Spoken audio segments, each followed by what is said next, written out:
Paul Kagame, Félix Tshisekedi et l'OTAN, trois entités décidées à dépiécer le Congo, les amis. Et nous allons le voir dans les lignes qui suivent. Comment est-ce que voilà, ces trois entités veulent dépiécer le Congo et faire même basse sur les matières premières de ce pays. Voilà, pour expliquer cette tragédie, on va ici interpeller le célèbre journaliste d'investigation franco-camerounais, Charles Onana. Charles Onana, donc, a travaillé sur cette question pendant plus de 20 ans. Et il a commis un livre qui s'intitule « Holocauste au Congo, l'omerta de la communauté internationale ». Dans ce livre, Charles Onana nous explique clairement ce qui est en train d'arriver au Congo actuellement. Et il dit que, voilà, tout commence donc dans les années 1850 où les Allemands gouvernaient le Rwanda. Vous voyez? Et au Rwanda à l'époque, il y avait donc trois tribus. Voilà, les Hutus qui représentent 85% de la population, qui sont majoritaires. Il y avait les Tutsis qui représentent 14% de la population, et les Twa qui représentent 1% de la population. Et à l'époque allemande, d'abord, et belge ensuite, c'était les Tutsis qui dirigeaient le Rwanda. Vous voyez?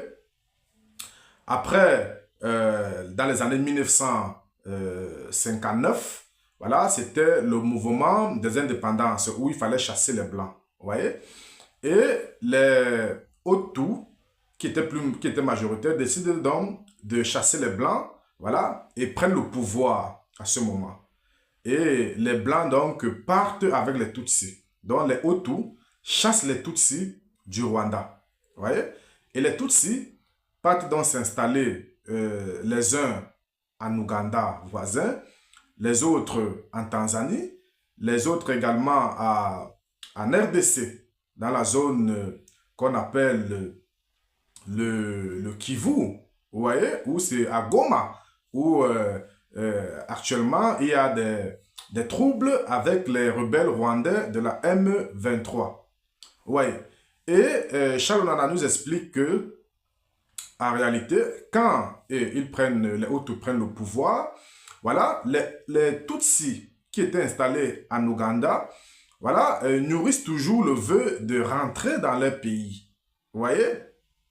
Qu'est-ce qui se passe? Donc, le président Museveni, voilà, forme donc le Paul Kagame qui était Tutsi, qui était installé en Ouganda. Parce que Paul Kagame, lui, a été formé aux États-Unis. Voilà, donc les Américains veulent le mettre à tout prix au pouvoir. Voilà, et en 1990, donc, on commence à voir comment les Tutsis veulent reprendre le pouvoir au Congo. Et en 1994, il y a le président Hutu, le président rwandais de l'époque, Habyarimana. Voilà, son avion a été explosé, voilà, en plein vol en direction de Kigali par la milice de Kagame. Vous voyez que dans cet avion, il y avait le président Habyarimana qui était le président rwandais Hutu, d'ethnie Hutu de l'époque. Et il y avait aussi le président du Burundi. Donc deux présidents ont trouvé la mort avec les pilotes français. Vous voyez? Et c'est comme ça que les troubles commencent donc au Rwanda. Voilà. Et les Hutus décident donc de pourchasser tous les Tutsis. Vous voyez qu'il y a des troubles, les gens fuient de gauche à droite, les uns partent au Congo, les autres en Ouganda, en Tanzanie. Vous voyez que, voilà, il y a beaucoup de troubles. Voilà, et les Américains installent donc Paul Kagame au pouvoir. Voilà, dans l'objectif, selon Charles Onana, de prendre le Congo, surtout la zone de Goma, où il y a beaucoup de ressources minières. Et comment Charles Onana explique ça? Il explique que à ce moment, c'était Kennedy non, Clinton, c'était Clinton qui était au pouvoir aux États-Unis. Et Clinton a besoin du cobalt du Congo pour, voilà, pour l'armée, pour faire des appareils électroniques de l'armée américaine. Vous voyez? Et à ce moment, c'est Mobutu qui est au pouvoir au Congo. Et puis, Mobutu est très lié aux Français. Et Clinton voulait, je veux dire, dépasser les Français à ce moment-là. Il voulait écarter les Français du Congo. Voilà.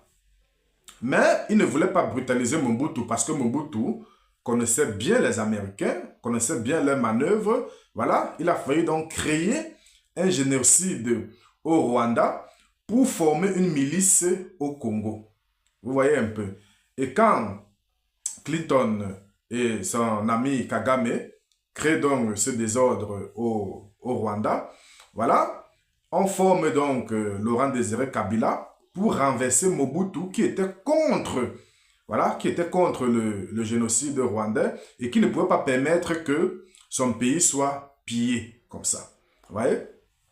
Et pendant ce temps, Mobutu était malade aussi en France. Il souffrait de la prostate. Voilà, il était à l'extérieur pour se soigner. Et c'est comme ça qu'on monte Kabila pour venir le renverser au Congo. Et tout ça payé par les États-Unis. Vous voyez, payé par l'OTAN, par l'Occident. Vous voyez, Kabila prend le pouvoir. Et puis, n'ayant pas l'argent pour, voilà, pour payer l'effort de guerre de la milice rwandaise et tout, voilà, il décide donc de brader aussi une partie des mines du Congo aux Américains. Là commence donc le pillage au niveau du Congo. Vous voyez un peu par les Américains. Et puis ensuite, Kabila, à un moment donné, voulait retourner sa veste. Voilà, Kabila a été tué, voilà, par un de ses gardes du corps au Congo et a été remplacé par son fils qui s'appelait également Kabila. Vous voyez? Et puis, le fils Kabila fait 2 mandats et il veut que les mines du Congo, voilà, reviennent à l'État congolais, ne soient plus pillés comme ça. Et qu'est-ce que fait le fils Kabila? En 2008, il s'en va en Chine, voir le régime de Hu Jintao, voilà, pour négocier un grand contrat minier qu'on a qualifié le contrat minier du siècle pour sauver le Congo. Vous voyez un peu? Voilà, il appelle donc les Chinois de venir exploiter les mines congolaises et c'était un contrat de 10 milliards de dollars. Vous voyez? Pour venir, il appelle les Chinois de venir exploiter les mines du Congo, construire les barrages hydroélectriques pour l'électricité moins chère au Congo. Vous voyez? Et quand les Chinois arrivent au Congo, ils commencent à exploiter les mines, voilà, à construire certains barrages hydroélectriques. Vous voyez, Kabila, fils, perd le pouvoir, voilà, après 2 mandats. Et puis, il est remplacé par Félix Tshisekedi, qui est un pion de l'Occident, les amis. Et Félix Tshisekedi, en 2022, se rend en Chine pour rompre le contrat, pour rééquilibrer le contrat signé précédemment par Joseph Kabila, voilà, le fils de Laurent Désiré Kabila. Donc, il arrive donc en Chine et il dit au président Xi Jinping qu'il a été trompé, voilà, que les Chinois ont trompé Joseph Kabila sur ce contrat, que lui veut un rééquilibrage. Comment se fait-il que les Chinois puisent plus de 2 milliards de dollars dans les mines congolaises et ne reversent que 822 millions de dollars à l'État congolais. Que lui, il a besoin d'un rééquilibrage, voilà, du contrat. Chose que Xi Jinping n'a pas refusé. Xi Jinping a dit, d'accord, on a compris et on va essayer de rééquilibrer ce contrat. Et c'est comme ça que les Chinois se retirent des mines congolaises et la société Sino Hydro, qui est la société qui exploite les mines au Congo, chute, les amis. Donc vous voyez que, voilà, Tshisekedi a été envoyé par les Américains, a été mis en place par les Américains parce que, voilà, il ne faut pas que les mines congolaises tombent entre les mains des Chinois. Et on a vu par exemple en Angola, aujourd'hui l'Angola se porte très bien parce que l'Angola a cédé tous ses mines aux Chinois. Voilà, les Chinois ont créé des entreprises, des industries lourdes que exploite l'Angola.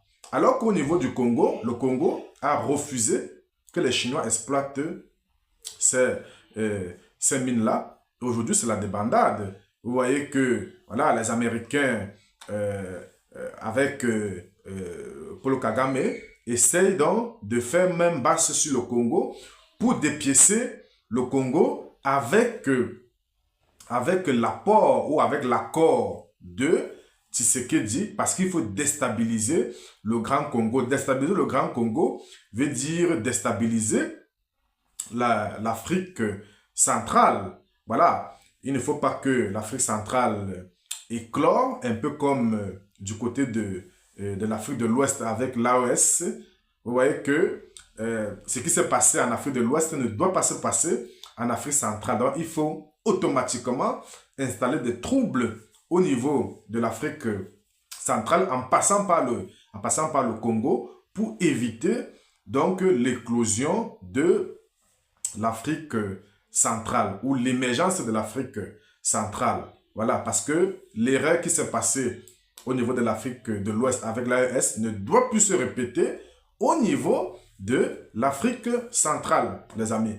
Donc, c'est ce qui est en train de se passer au niveau international, au niveau de la communauté internationale. Donc, c'est une bagarre qui est en train de se jouer là. Et Charles Nana, dans son livre, nous l'a prédit et il avait étudié, il avait bien vu, il avait bien lu que, voilà, le génocide rwandais, bien que tragique, a été un prétexte, a été fomenté par la communauté internationale pour arriver au Congo et dépiécer le Congo.